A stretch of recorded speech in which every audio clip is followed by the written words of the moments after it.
Survival chances are very less.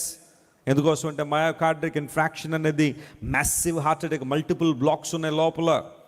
అందును బట్టి బ్రతకడం చాలా కష్టం. 4 గంటల కన్నా ఎక్కువసేపు మీ నాన్నగారు బ్రతకరని డాక్టర్లు చెప్పేస్తే పరమ వైద్యుడు ఎప్పటికి 23 సంవత్సరాలు బ్రతికిస్తూనే ఉన్నారు. దేవుని నామమున స్తోత్రం కలుగును గాక. రేపు ఏప్రిల్ 7వ తారీఖు వస్తే 23 సంవత్సరాలు దేవుడు తండ్రి గారిని బ్రతికించి అత్యంత బలంగా దేవుని సేవలో వాడుకుంటూనే ఉన్నాయి. ఎక్కడ సేవ కుంటుపడలేదు. చాలామంది ఆ సందర్భంలో 2001వ సంవత్సరంలో ఇంక అయిపోయింది వీళ్ళ సేవ, వీళ్ళ పరిచర్య అయిపోయింది. ఇక కొన్ని సామెతలు కూడా చాలామంది చెప్పేవారు. ఒక బస్తా మోయలేని వాళ్ళు బియ్యం బస్తా మోస్తారనే సామెతలు కూడా కొంతమంది మాట్లాడేసుకున్నారు ఆ సందర్భంలో. అంటే ఒక బస్తా తేలికైన బస్తాలే మోయలేని వాళ్ళు బరువైన.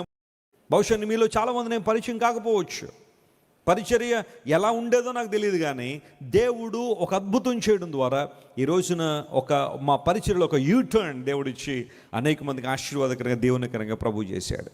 ప్రభుత్వ దేవుని బిడ్డలారా, ఎందుకు మాట చెబుతున్నాను తెలుసా? దేవుడు నీ మధ్య నుండి రోగమును తొలగించే దేవుడు ఆయన. యేసు ప్రభువారు ఈ లోకంలో ఉన్నప్పుడు ఆయన సంచరిస్తూ అనేక మందికి ఏం చేశారు? ఆయన మేలు చేశారు. ఆ మేళల్లో ఒకటి ఏంటంటే అనేక మంది రోగముల నుండి ఆయన విడుదల చేశారు. 12 సంవత్సరాల రక్తస్రావ రోగం కలిగిన స్త్రీని యేసు ప్రభు ఏం చేశారు చెప్పండి? స్వస్థపరిచారు. ఆయనలో ప్రభావం వెడలిపోయిందట. ప్రభు వస్త్రపు చెంగును ముట్టుకుంటే చాలనుకుంది. యేసు ప్రభు ఆ వస్త్రపు చెంగును ముట్టుకుంది.